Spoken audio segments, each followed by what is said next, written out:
Sip of coffee, clear my throat, have a sip of coffee. Hello, all.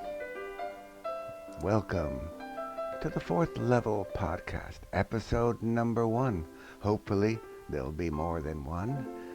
My name is Mariner Pezza, and I'm the author of the science fiction trilogy titled The Fourth Level. And what's it about, you might say? Well, there was a little theory that precipitated the writing of the books, and that theory is called, in the vernacular, 4-3, and others call it the law of connections, how everything in the universe, the great big place we live in, is connected. And but I think it's maybe a bit presumptuous at this point to call it a theory or a law, dare I say, or even a hypothesis. I think that it's probably more accurate to call it an idea that I had, which triggered the writing of the books, and an idea that my lead character had, which caused a change in his home world, shall we say, his home civilization. And what is that idea? Well, I think that maybe we should go back to the beginning to examine a few questions like the U, the big U. What is the big U? The universe? What's the place we live in? And we know it because we spent our whole lives living in it. And like a fish knows water, we know this environment that we live in. And what is it made of? It's composed of space, what's all around us, what we're perambulating in, and it's composed of time, what's flowing past, ticking by day, year by year. And as an interesting aside, they've computed the age of the universe to be 14 billion years. And compared to infinity, that's probably not that long. But compared to a human lifespan, yes, it's long. And what else is there in this wondrous place we live in? Matter. It's what we can see. It's tangible. It's what we're made of. We all know what matter is. Although, interestingly, there's this thing called dark matter, which is only theorized, postulated. I don't like that word. And it really can't be dug out of the ground and spread out on a table and examined. No. It may exist, but it's still matter. And then there's dark energy. Now, Einstein equated matter and energy. He said they're interchangeable, shall we say. And so this dark energy, it will probably fall under the array of things that can be called matter. And there's also something called the ether, what fills the interstices of space and time and matter, what fills in the cracks, so to speak, what the alchemists of old searched for, including Sir Isaac Newton, who was an alchemist at first, but then he came back down to earth, shall we say. So we have the universe composed of space, time, and matter, and we all can pretty much agree that that's what it's made of. Correct? Wrong. There's something else out there. 4 something else's. And they are the 4 forces. We'll use an arrow. The 4 forces. And, of course, we all know what they are. No. But we know what some of them are. Gravity. Let's call one gravity. And then there's electromagnetism. I won't write it out. Interestingly, electricity and magnetism are said to be the same force, although we all know that there's a big difference. I mean, you have a bar magnet, and it'll pick up a paper clip. But if you stick a paper clip in an electrical outlet, you're not going to be happy. It's two different things there. But we'll accept it. After all, who are we, mere mortals? And then there's something called radiation, radioactivity, also known as the weak force. For some reason, they compare it to the other forces and arrive at the notion that it is weak. Again, we'll accept that. Fine, the weak force, radiation. And then there is the strong force. And it's strong because when you release it from the center of an atom, which it holds together, you get a big explosion, a la Nagasaki and Hiroshima. So we have the four forces. And we have the vernacular of what our theory, our idea, is referred to as 4-3. It's referred to as 4-3. These numbers coupled together, a couplet, a couple, if you will, and they're interesting numbers. And one of my lead characters, Albert, asked Jack, the protagonist, this question: Jack, have you ever wondered why there is 4 and 3? And my lead character knew the answer, and that's what we're going to explore here and now. Why 4 and 3?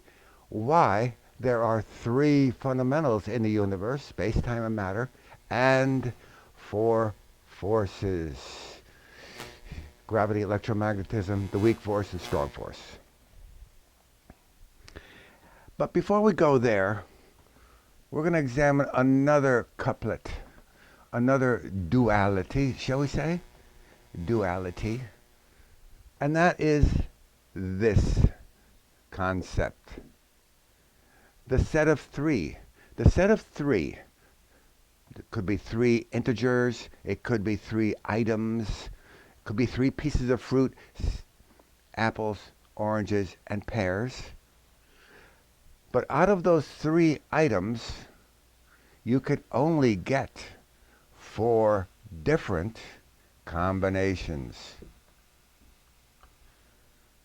3 yields only 4 different combinations. And what are they? If we had the fruit, they would be apples and oranges, apples and pears, pears and oranges, and all 3 together: apples, pears, and oranges. The only possible 4 combinations you can get.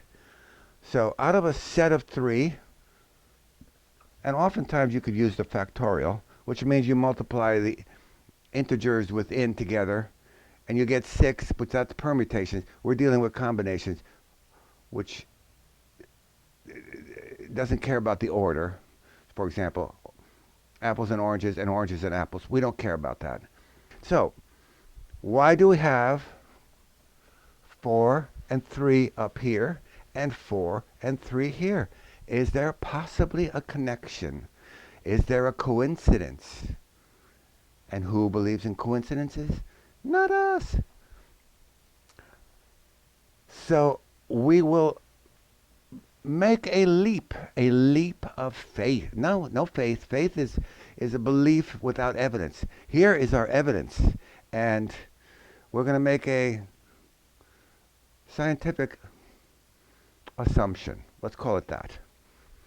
And what would that be? That would be that the 3 fundamentals in different combinations yield the 4 forces. By the way, this is called a factorial. Did I mention that?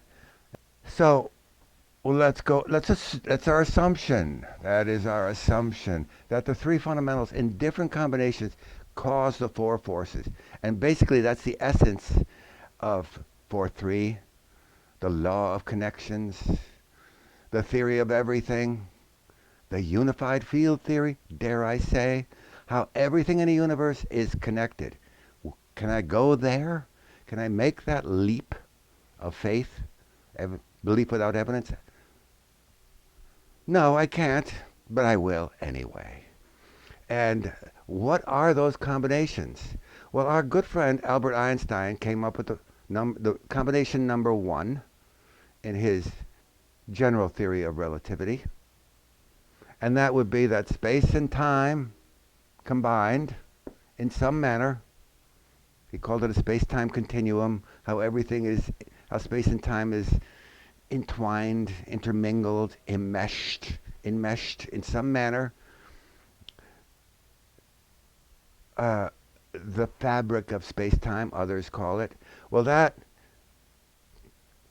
when it's near an object of mass, causes gravity, because that mass warps and distorts the fabric of space-time. And oftentimes they'll give an illustration of a trampoline with a bowling ball on it, and the bowling ball depresses the trampoline, and that causes gravity. So that's the Einstein's general theory of relativity, causes gravity. And we'll accept that as a given to us by the great Albert Einstein, whom we all revere. Will I say revere? We certainly respect. Let's put it that way. What he says, we respect. And then let's go through the other possible combinations, and there would be three other possible combinations, and we're going to make an assumption. An assumption here. Not a given. And isn't there some aphorism that they say about people who make assumptions, who assume? We're not going there either. But we are going to make the assumption. And then that assumption, the first one would be matter and space yields electromagnetism, EM. Why? Because you have electrons, which are matter, flowing through a copper wire, which is space. Matter, space yields electricity. So that's our assumption. And the next assumption we're going to make is that matter and time, combined in some manner, yields radiation or the weak force.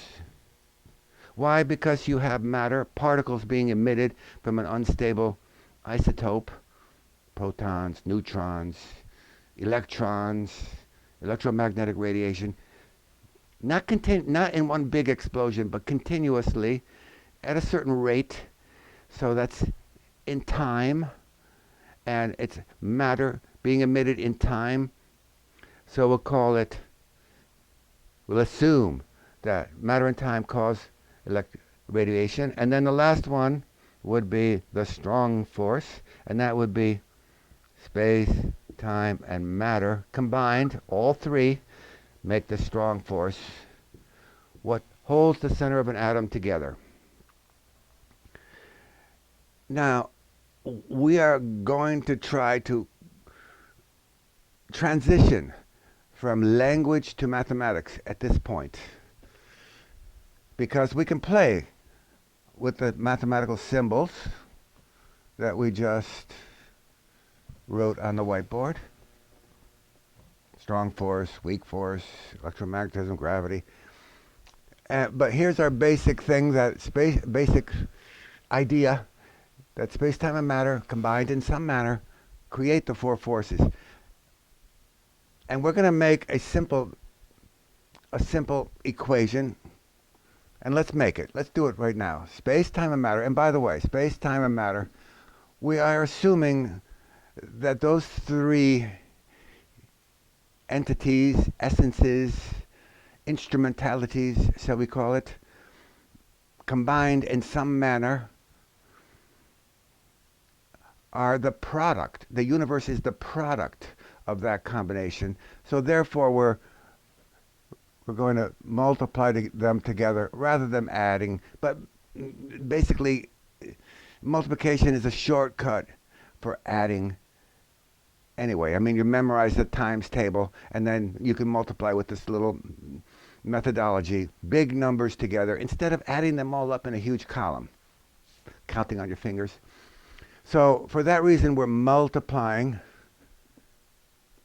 the three fundamentals together, which in different combination causes, and we want to eliminate that arrow. We want to bring it to mathematics, so we're going to want to put an equal sign in it. And I think it's valid to do that, because if you had a group of 2 markers and you add it together with another group of 2 markers, it would cause you to have a group of 4 markers. 2 plus 2 equals 4. 2, we accept that. Let's not dwell on that too much. 2 and 2 equals 4. We agree with that. So we got the equal sign here. Equals, and let's still write it out. Gravity plus electromagnetism plus the weak force plus space, time, and matter. And at this time, maybe we should discuss why we have space, time, and matter here on this side of the equation and space, time, and matter on that side of the equation. And that would be because we're really dealing with tensors, the array of items that make up matter or space or time. And it has been proposed by many that the intangibles of space is comprised of things like dimensions, width, length, depth, and many others. String theory proposes 11 dimensions, many of them curled up and enfolded in on themselves and vibrating and thereby causing particles. I don't know if I buy that, but there are many things that possibly and very likely make up this vast intangible called space. And then likewise, time. Descartes, 150 years ago, proposed that time was composed of chronoms, entities, ingredients, things that it's made of. And it's worthy of further experimentation, of course. But so for that reason, and matter, of course, is made up of many different particles. I mean, the standard model gives you dozens of particles: neutrons, protons, quarks, mesons, bosons, you name it, neutrinos. So for that reason, you have, like, it really should be, say, space, it would be a tensor space, comprising all the ingredients. And time, the tensor for time, comprising an array, a matrix of all the ingredients. And same with matter, the host of ingredients that compose of matter. So we should really be dealing with these arrays. But we're not going to. Einstein did. Very complex.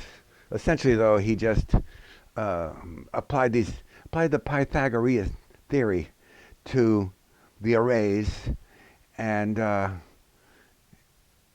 deduced that the speed of light is constant no matter what, no matter where.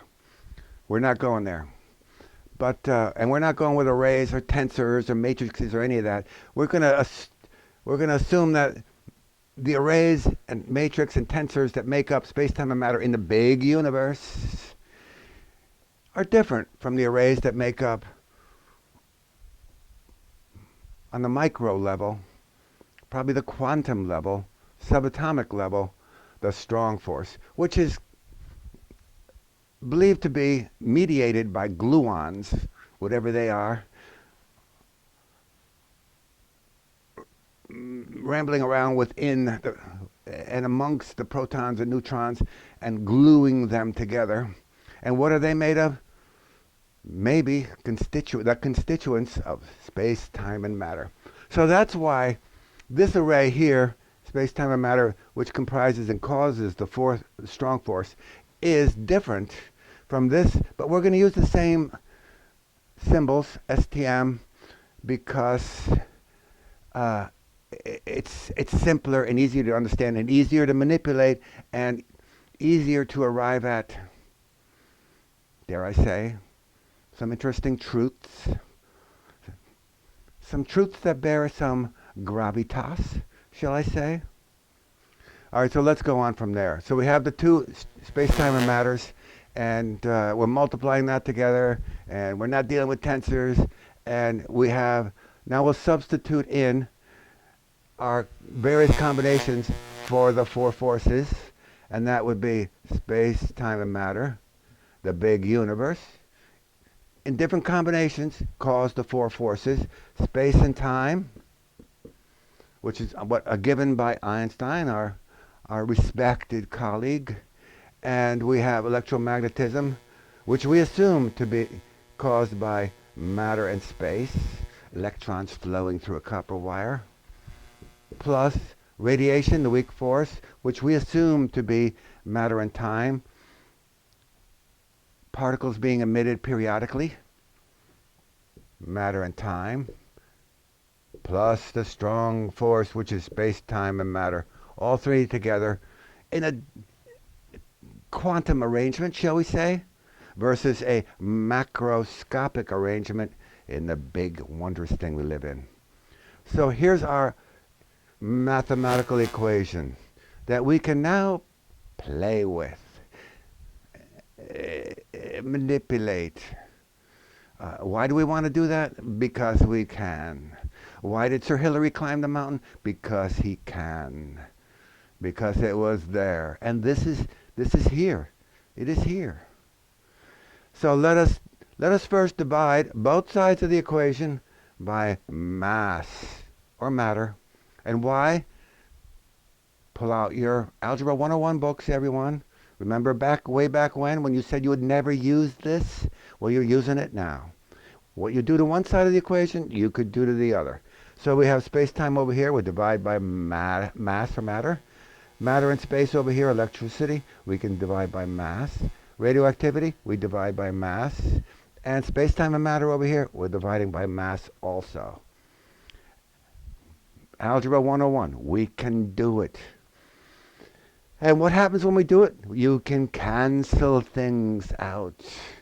We won't get political here, but we want to cancel some things out in order to arrive at some, dare I say it, secrets of the universe.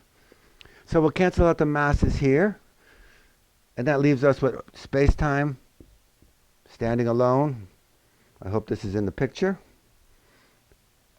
And which equals space-time over matter. Nothing you can do with this stands alone. Space-time over matter. Plus, the masses cancel here, and we're left with space standing there all alone. And the masses cancel here, and you're left with time standing tall all alone. Plus, and the masses cancel here, space and time, space and time. So we're manipulating the equation, and we're getting some different results, and let's move them on up. Moving on up, folks. We're moving on up. We're going to the east side. We're going to the east side. We're going to raise the standard of living of humanity. And let's do that. But before we do that, here we have two space-times, and we're going to move this one over to this side of the equation, and when we do it, we have to change its sign to negative.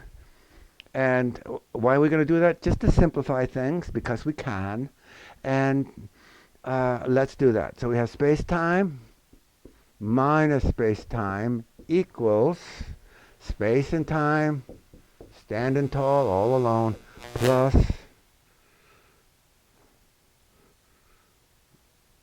plus our space-time over matter.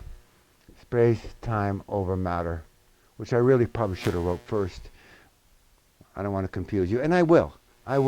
We don't want to confuse anybody.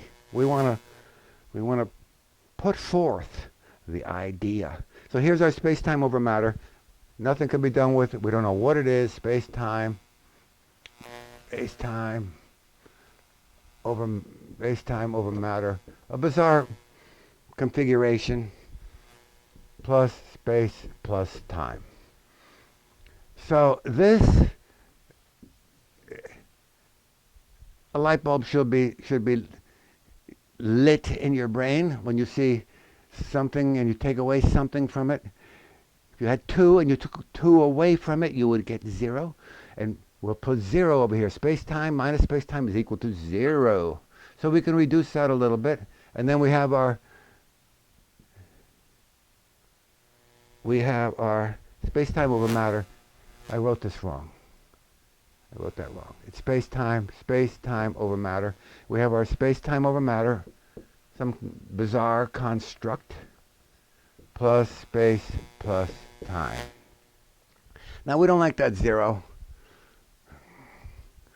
People like something, they don't like nothing. I like something, not nothing.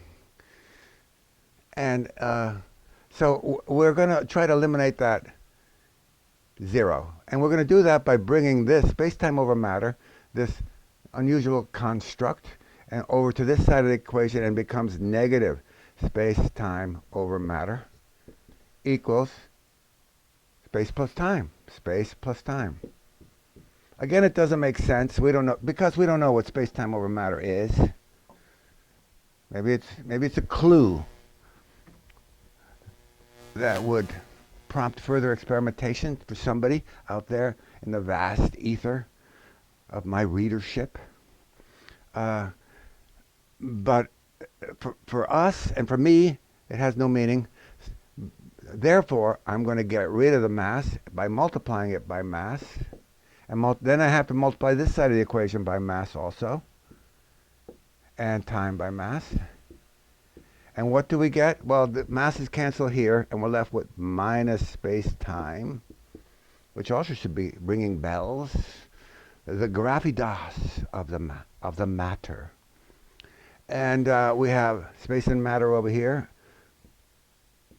Also should be ringing bells because it was one of our initial assumptions. And here we have time and matter. And again, we're dealing with the essence of things, not the individual quantums or tensor items or aspects. And what does this portend? Should I use that word? No, equals. What does this equal? What is this equality? What is this truth? And an equality is a truth. 2 plus 2 equals 4. That is a truism.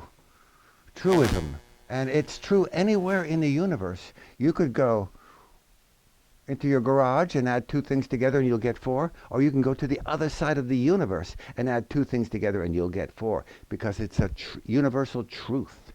And here we have a truth. We have minus space-time. Now space-time, according to our colleague Albert Einstein, causes gravity. So what's negative gravity? Well, instead of me standing firmly on the floor here, I would be floating away. Anti-gravity. Space-time is anti-gravity.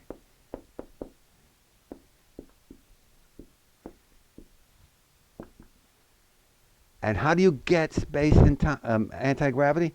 By mixing electromagnetism, space and matter, with radiation, time and matter. And an interesting aside, way back when we made these assumptions, if we reversed the assumptions and said that space and matter was electricity and time and matter was, space and matter was radioactivity and time and matter was electricity, electromagnetism, if we reversed it back then, it would not have changed the results. You would still, by mixing the two together, get anti-gravity. Now, the hard part is figuring out how to do something. I mean, I could tell you that you get flour and you mix it with water and you can get, and it will yield, that combination will yield spaghetti. One of our favorite things. Flour and water makes spaghetti. And that would be a true statement. Just like this is a true statement. But How do you do it? Well, you got to, what kind of flour? What kind of water? Then what do you got to do when you mix it together? And then you have to let it dry out. And then you have to boil it. And then you have to run it through a machine to make long strands. Then you got to boil that. The how is the hard part. But the truth, maybe it'll experiment somebody out there to come up with spaghetti from the basic flour and water. And that's what we have here. Anti-gravity caused by electromagnetism and radiation. How do you mix it together? That's the hard part. But my lead character did it for us. As an engineer, I would have tried to play around with this, but for many reasons I could not. And so I did the next best thing. I fantasized it and wrote it down on pieces of paper. And what did my lead character do? He did the only thing he could do. I mean, he's just a young kid who got an idea and then picked up a screwdriver and went out to the barn and started playing around. He was curious, and that's an important aspect, an important attribute to have. But what he did was he bent a steel pipe in a circle. Here it is. And he wound a series of coils around it and put a hole in it, and then connected current to the coils, applied current, and perhaps I should go back a little bit further. Supposing you have an iron bar and you put a coil around it, copper wire, and then you apply a current, and you had a paper clip. The paper clip would be attracted to one side but repelled by the other side. That's just the way magnetism is. They call it a charge. What is a charge? Nobody knows. But supposing you had a pipe and you put a coil around it, and here's our paper clip, and you applied the current, what would happen? Well, the paper clip would go only into the middle. Then it would be repelled because the charge changes from positive to minus. So the paper clip would go to the middle and stop. And that's what happens here. You have a isotope, a magnetic ferroisotope, cobalt-60 my lead character used, and he applied current, and it went halfway through this current. Then you stop the current, and momentum carries it to the next one. Then you start the current again. Then the momentum builds to the middle. You stop it again, apply it again over here, stop it, apply it, stop it. Eventually, by timing it sequentially, you can make that magnetic particle go faster and faster around it. And this is done. That's how a roller coaster works. It's how linear accelerators work. But they haven't done it, to my research, with ferromagnetic isotopes like cobalt-60. And by the way, cobalt-60 is used to sterilize medical instruments, surgical instruments, because it kills. It's very powerful and deadly. So this is what my character did. And when it's spun around at a certain speed, you have the radiation, the radioactivity, the weak force of the isotope mixing with the electromagnetism of the coils. So you mixed electromagnetism with radiation, and what did he get? The thing went up. And then he proceeded to build a larger conveyance, and unfortunately had to steal the cobalt-60. He got caught. The police were coming. He didn't have time to slowly experiment, threw it all in there, and the thing went up a little bit faster than he thought, and he embarks on a little adventure. And maybe the word little is not too appropriate because it encompasses 3 500-page books. The first one would be The Newfield Anomaly. The second one, The Emergence. Mankind emerged into the 4th level, which is a level of scientific achievement. which encompasses this theory, shall I say. And then the third book is titled First Contact. Mankind finally meets its only neighbors in this vast galaxy that we live in. And it's a favorite theme of mine and pretty much every sci-fi buff out there. But I'm not here to plug the books. I'm just here to illustrate the theory which preceded the books. And the books illustrate how wonderful it would be if there was this grand theory that elevated civilization into a wondrous level, that raised everybody's standard of living, that made everybody's well-being wonderful, like this magnificent place we live in called the universe. And that's really the purpose of this podcast number 1, the 4th level podcast. Again, let me introduce myself, Mariner Pezza. I'm signing off. And by the way, I wrote this book with my beautiful wife, Cheryl Kemeny. She and I took many long walks discussing the narrative, the storyline, and then I jotted it down rather extemporaneously. It was almost as though I had a stream of thought beamed at me and allowed me to write it. But I digress. I digress a little bit too far, and I bid you all a good day and a good life, and live long and transcend. Mariner Pezza, signing off.